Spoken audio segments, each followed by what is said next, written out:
Blasters അങ്ങനെ സീസണിലെ ആദ്യത്തെ ഹോം മത്സരത്തിന് തയ്യാറെടുത്തുകൊണ്ടിരിക്കുകയാണ്.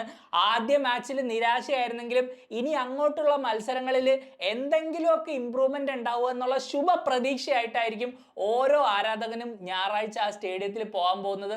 പക്ഷേ അങ്ങനെ ഒരു പ്രതീക്ഷയ്ക്ക് ശരിക്കും ഇവിടെ എന്തെങ്കിലും വകയുണ്ടോ? ഫോമിലായാലും ടീം കൊണ്ടായാലും മുംബൈ സിറ്റി നമ്മളെക്കാൾ ശക്തരാണ്. പക്ഷെ നമ്മളെക്കാൾ ശക്തരായ മുംബൈ സിറ്റിയെ നമ്മൾ ഇതിനു മുമ്പും കലൂർ സ്റ്റേഡിയത്തിൽ തോൽപ്പിച്ചിട്ടുണ്ട്. വ്യാഴാഴ്ച ചെന്നൈയിൻ എഫ്.സിക്കെതിരെ ജയിച്ച മുംബൈ സിറ്റിക്ക് ഈ മത്സരത്തിന് പ്രിപ്പയർ ചെയ്യാൻ വെറും 2 ദിവസങ്ങളെ ലഭിച്ചിട്ടുള്ളൂ.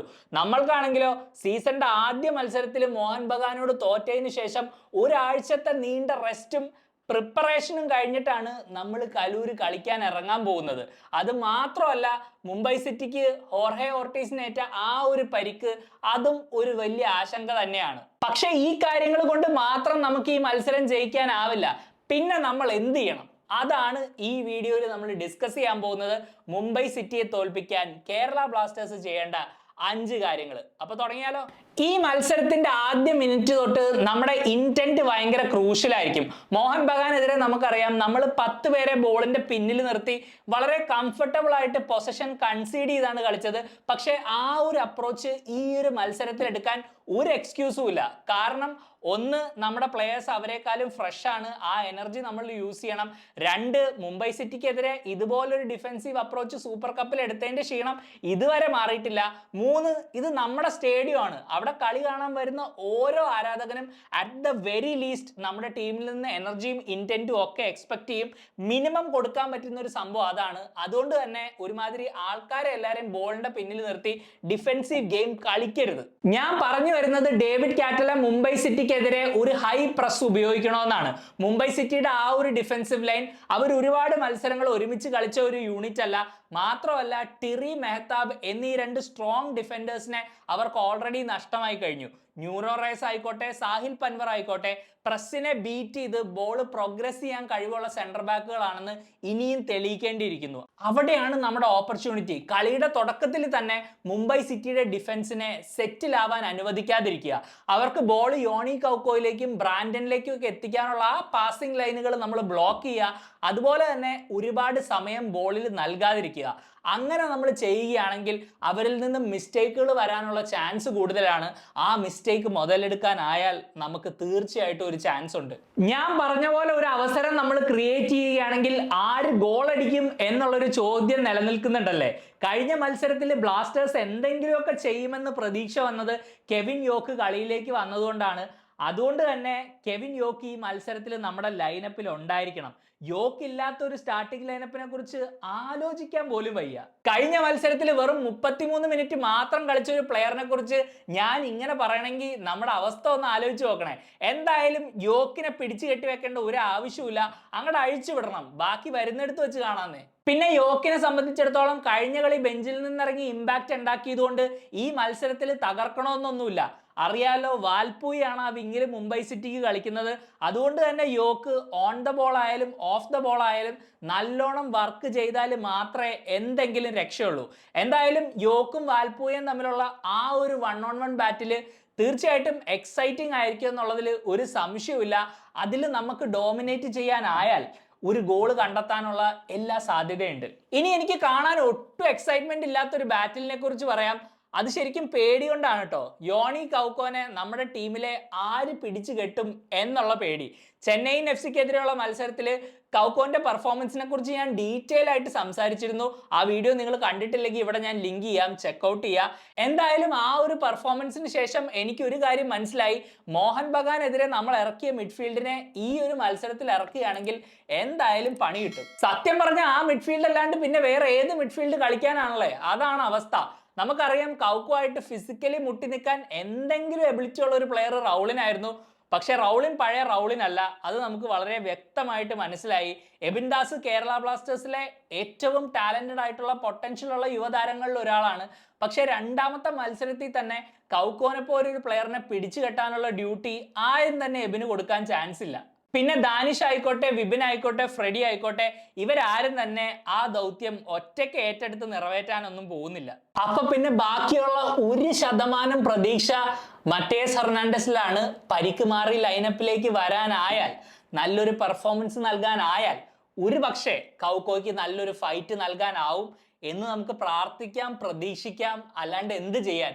കൗക്കോനെ പിടിച്ചു കെട്ടിയില്ലെങ്കിൽ ഈ മത്സരം നമ്മൾ ഒരിക്കലും ജയിക്കാൻ പോകുന്നില്ല എന്നുള്ളത് തന്നെയാണ് യാഥാർത്ഥ്യം. അടുത്ത പോയിന്റ് ഒരു റിക്വസ്റ്റ് ആണ്. ഡേവിഡ് കാറ്റില ദൈവത്തെ ഓർത്ത് ലെഫ്റ്റ് ബാക്കിൽ സഹീഫിനെ ഈ മത്സരത്തിൽ സ്റ്റാർട്ട് ചെയ്യരുത്. ഞാൻ ഒരു പ്ലെയറിനെയും വളഞ്ഞിട്ട് ആക്രമിക്കാൻ ഉദ്ദേശിക്കുന്നില്ല. ഇത് വെറും ഒരു ഫുട്ബോളിംഗ് ഡിസിഷൻ മാത്രമാണ്. അങ്ങനെ മാത്രം ഇതിനെ നോക്കിക്കാണുക. 90 മിനിറ്റ് ചാങ്തയുടെ പേസിനും ഗൈലിനും എതിരെ സഹീഫ് അവിടെ മുട്ടി നിൽക്കുമെന്ന് എനിക്ക് തോന്നുന്നില്ല. കുറച്ച് മോമെന്റ്സ് ഒക്കെ ചിലപ്പോൾ പ്രൊഡ്യൂസ് ചെയ്തേക്കാം, സൂപ്പർ കപ്പിൽ തുടക്കത്തിൽ നമ്മൾ കണ്ട പോലെ.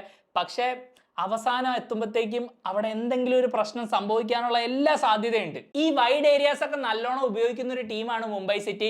യോണി കൗക്കോ ഒക്കെ മിഡ്ഫീൽഡിൽ ബോൾ കിട്ടി തിരിഞ്ഞാൽ ആദ്യം നോക്കുന്നത് എങ്ങനെ ചാങ്തേനെയൊക്കെ റിലീസ് ചെയ്യാന്നാണ്. സഹീഫായിട്ട് അവിടെ പേസിന്റെ കാര്യത്തിലായാലും ഒരു ട്രിക്കറിയുടെ കാര്യത്തിലായാലും അവിടെ ഒരു ക്ലിയർ മിസ്മാച്ച് ആണ്. ഇൻ ബിഹൈൻഡ് റണ്ണുകൾ ചാങ്തെ മേക്ക് ചെയ്യുകയാണെങ്കിൽ നമ്മുടെ കഥ കഴിഞ്ഞു. മോഹൻ ബഗാനെതിരെയുള്ള മത്സരത്തിലെ ആദ്യ ഗോളിൽ സഹീഫ് ഒന്ന് ഓവറായിട്ട് കമ്മിറ്റ് ചെയ്തപ്പോഴാണ് നമ്മുടെ ഡിഫൻസ് ആക്ച്വലി എക്സ്പോസ് ആയത്.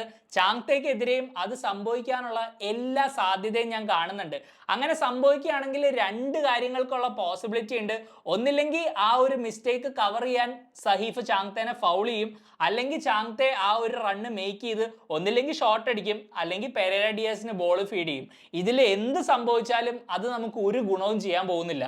അപ്പൊ പിന്നെ നവോച്ച തന്നെ ലെഫ്റ്റ് ബാക്ക് കളിക്കണമെന്നാണ് എൻ്റെ അഭിപ്രായം. ആ ഒരു അറ്റാക്കിംഗ് നേച്ചർ ചാങ്തയ്ക്കെതിരെ നമ്മുടെ ഫുൾ ബാക്കിന് എടുക്കാനായാൽ മുംബൈ സിറ്റി പ്രതിരോധത്തിലാവും. അത് നമുക്ക് ഗുണം ചെയ്തേക്കാം. പിന്നെ ചിലപ്പോൾ കാറ്റലിലെ നവോച്ചനെയും സഹീഫിനെ ഇൻക്ലൂഡ് ചെയ്ത് ഒരു 5 അറ്റ് ദ ബാക്ക് കളിക്കാനുള്ള സാധ്യത ഞാൻ കാണുന്നുണ്ട്.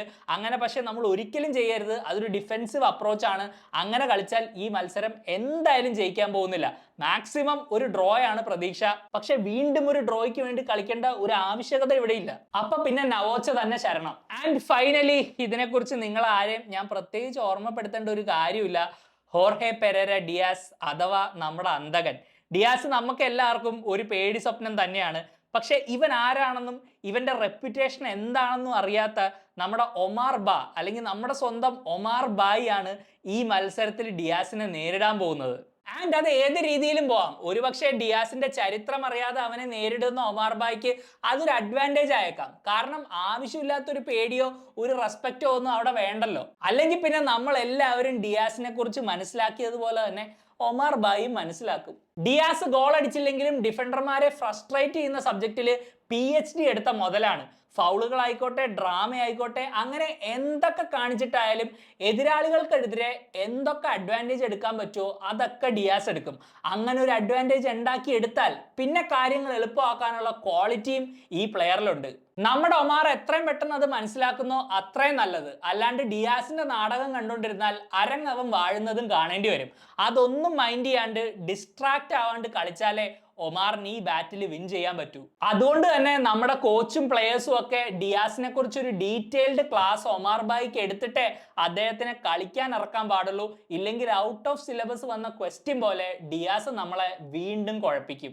അപ്പൊ അതാണ് ഗൈസ് എന്റെ അഭിപ്രായത്തിൽ കേരള ബ്ലാസ്റ്റേഴ്സ് മുംബൈ സിറ്റിയെ തോൽപ്പിക്കാൻ ചെയ്യേണ്ട 5 കാര്യങ്ങൾ. ഈ മത്സരത്തിന് വേണ്ടിയുള്ള എന്റെ പ്രഡിക്റ്റഡ് ലൈനപ്പ് ഞാൻ പിൻ ചെയ്യാം. നിങ്ങളുടെ ഇഷ്ടപ്പെട്ട ലൈനപ്പും നിങ്ങൾ കമന്റ് ചെയ്യുക. അതുപോലെ തന്നെ ഈ മാച്ചിനെ കുറിച്ചുള്ള നിങ്ങളുടെ എക്സ്പെക്ടേഷനും പ്രഡിക്ഷനും എല്ലാം ഈ കമന്റ് ബോക്സിൽ പറയുക. ആൻഡ് നമ്മൾ ഓൾമോസ്റ്റ് മത്സരങ്ങളുള്ള എല്ലാ ദിവസവും വീഡിയോ ചെയ്യാൻ ശ്രമിക്കാറുണ്ട്. മിക്ക മത്സരങ്ങളുടെയും പോസ്റ്റ് മാച്ച് വീഡിയോ ഒരു രാത്രി 12:30-1 മണിക്കുള്ളിലാണ് വരുന്നത്. അത് ആ സമയത്ത് തന്നെ കാണുന്നവർക്ക് ഒരുപാട് താങ്ക് യു. കാരണം നിങ്ങൾ അത്രയും സമയം മാറ്റി വെച്ചിട്ടാണ് വീഡിയോയിൽ സമയം സ്പെൻഡ് ചെയ്യുന്നത്. എന്തായാലും എല്ലാവരുടെ സപ്പോർട്ടിനും ഒരുപാട് നന്ദി. വീഡിയോസ് റെഗുലറായിട്ട് വന്നുകൊണ്ടിരിക്കും. മാക്സിമം നമ്മൾ ഡെയിലി വീഡിയോസ് ചെയ്യാനുള്ള ഒരു പ്ലാനിലാണ്. തുടർന്നും നിങ്ങളുടെ സപ്പോർട്ട് ഉണ്ടാവും എന്നുള്ള പ്രതീക്ഷയിൽ പുതിയൊരു വീഡിയോ ആയിട്ട് ഞാൻ വീണ്ടും വരാം. അതുവരേക്കും you take care. Bye for now.